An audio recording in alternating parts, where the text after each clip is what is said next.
Salut, je m'appelle Marine et j'ai 16 ans. En fait, c'est pas mon vrai prénom. On me l'a donné quand ma deuxième vie a commencé. Mais je vais d'abord te parler de ma première vie, qui a duré jusqu'à mes 6 ans. J'ai passé toutes ces années enfermée dans une clinique médicale privée. C'était une décision prise par ma mère. Même si j'étais en pleine santé, je n'ai jamais quitté la clinique, pas même pour un jour.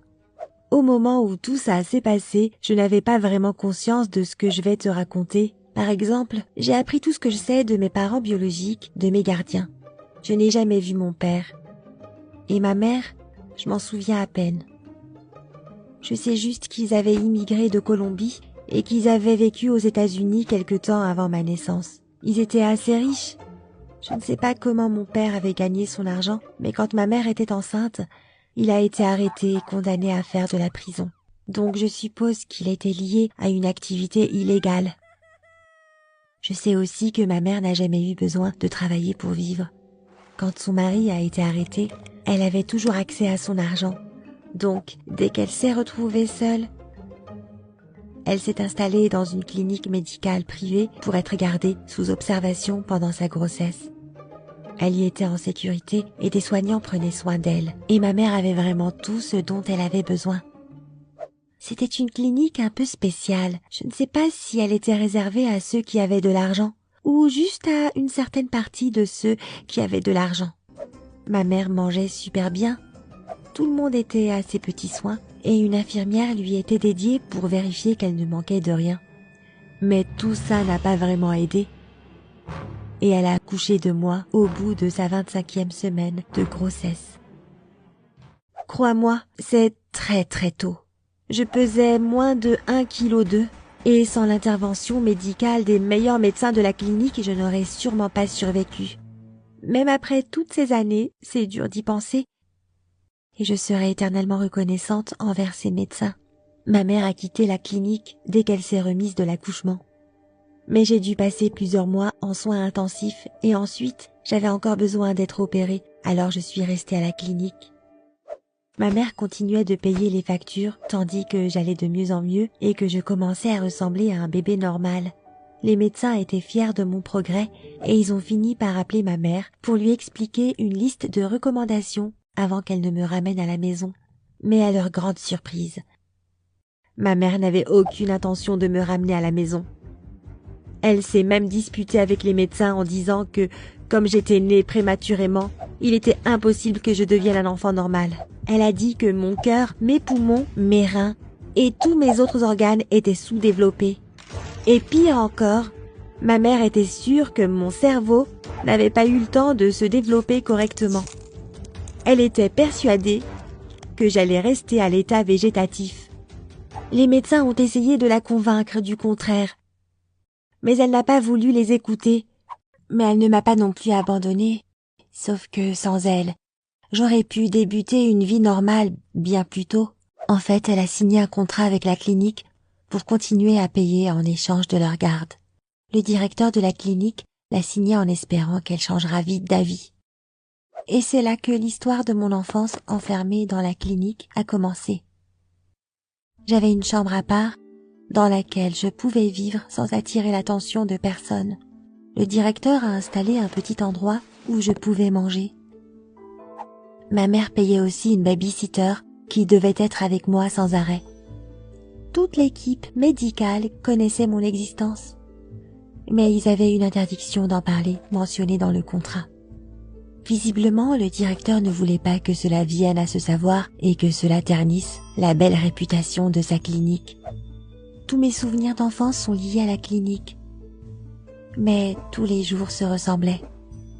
Je me réveillais, la baby-sitter me donnait à manger, puis elle me faisait jouer et on regardait des dessins animés à la télé. Parfois, elle me lisait des histoires et quand elle quittait ma chambre, elle fermait la porte de l'extérieur. Je l'ai vite remarqué et j'ai essayé différentes techniques pour ouvrir la porte, mais je n'avais pas le droit de sortir pendant la journée. Personne ne devait me voir, ni les autres petits patients de la clinique, ni leurs parents. Et bien sûr, personne ne m'a expliqué pourquoi je n'avais pas le droit d'aller dehors.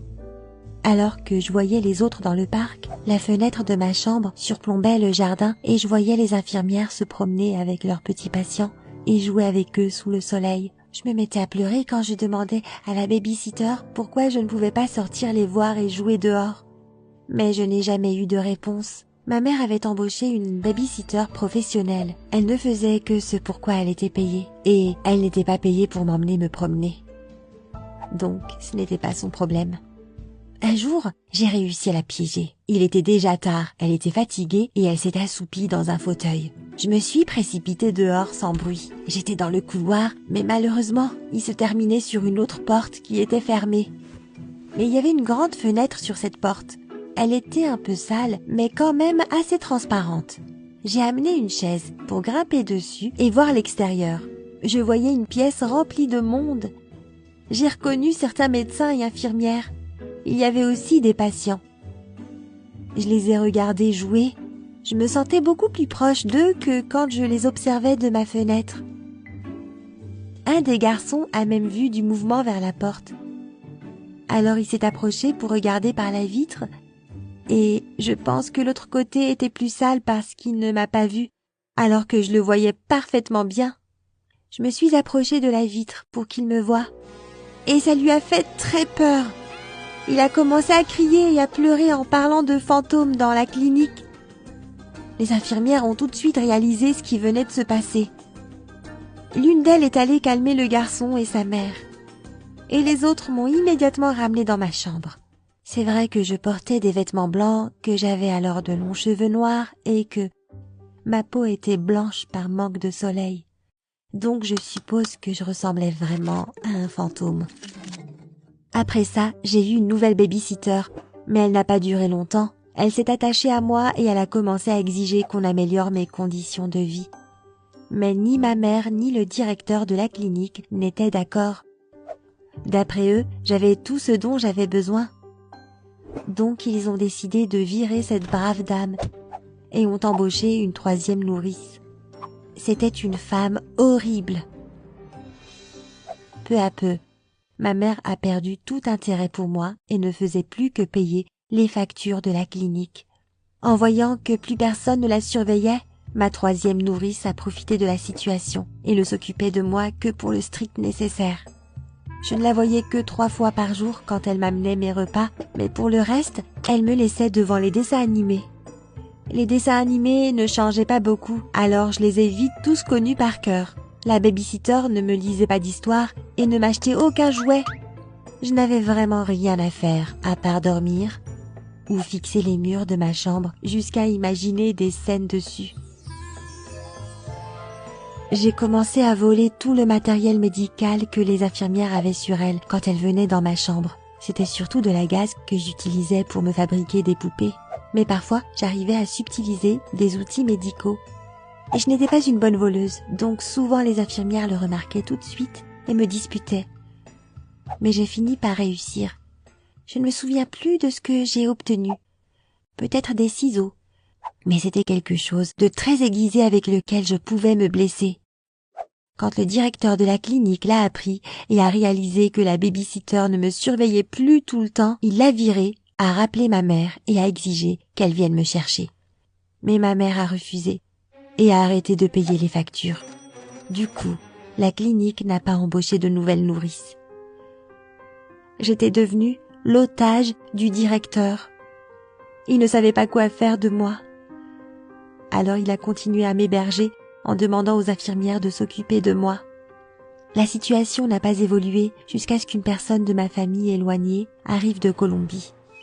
Elle ne pouvait pas me prendre avec elle, mais dès qu'elle a appris mon histoire, elle a suggéré au directeur de la clinique de choisir un couple de la clinique qui n'arrivait pas à avoir d'enfants pour m'accueillir. L'idée a germé en lui et il a trouvé les personnes idéales. J'ai eu beaucoup de chance parce qu'ils sont aujourd'hui mes parents. Ils ont accepté de cacher mon histoire et ils ont trouvé les bonnes personnes pour me fournir les documents nécessaires. Ma mère a perdu ses droits parentaux et mes parents adoptifs m'ont emmenée à l'autre bout du pays. Et après ça, je suis devenue une fille ordinaire. Mais je n'oublierai jamais mes premières années, Est-ce que toi aussi tu as des choses dingues qui te sont arrivées? Cette vidéo va peut-être te pousser à en parler? Écris-moi dans les commentaires et abonne-toi à cette chaîne.